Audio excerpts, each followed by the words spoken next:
রাজধানীর বিভিন্ন এলাকায় রাস্তা খুঁড়ে সংস্কারের নামে চলছে টালবাহানা।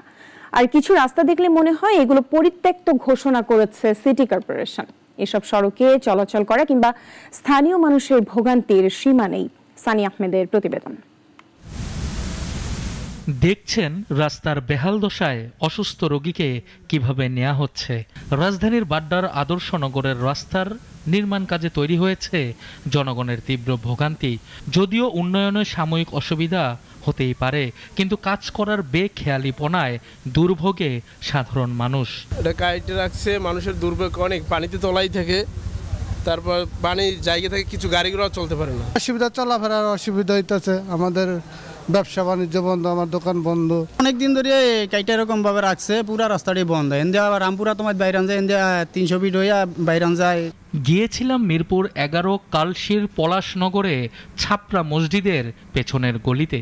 কি পরিমাণ দুর্বিষহ জীবন এ এলাকার মানুষকে পোহাতে হচ্ছে তা সরজমিনে না দেখলে বোঝানো সম্ভব নয়।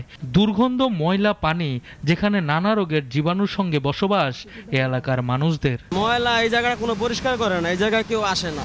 এই রাস্তার দেখারও কেউ নাই, করও কেউ নাই। এদিকের মানুষ খুব কষ্ট পাচ্ছে, পর্যন্ত পরিবেশ মানে এমন ভাবে দূষিত হয়েছে যে পানি বৃষ্টি আসলে পুরো রাস্তাঘাট ভরে যায়। আমরা উদ্যোগে বলছি যদি আপনারা কিছু করেন আমরা কিছু হেল্প করব, টাকা দেব, সমস্যা নেই। যদি দীর্ঘদিন ধরে অবহেলিত উত্তরখান মাজার রোডের রাস্তাটি উন্নয়নের কাজ চলছে অনেক ধীর গতিতে, যে কারণে গুরুত্বপূর্ণ এই রাস্তায় ভোগান্তি পোহাচ্ছেন সাধারণ মানুষ।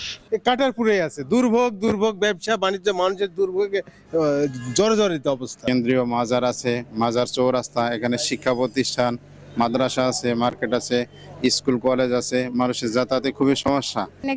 অনেক অসুবিধা, চলাফেরা অনেক, একটা জিনিসপত্র নিয়ে যান যায় না। ঢাকা শহরের নানা এলাকায় সড়ক কিংবা রাস্তা যেগুলোতেই সংস্কারে হাত দেওয়া হয়েছে তার বেশিরভাগেই নেই কাজের গতি। আর যেসব রাস্তা ফেলে রাখা হয়েছে পরিত্যক্ত মনে করে, সেগুলোতেও মানুষ বসবাস করছে অনেকটা ভিন গ্রহের প্রাণীর মতো। সানি আহমেদ, নাগরিক, ঢাকা।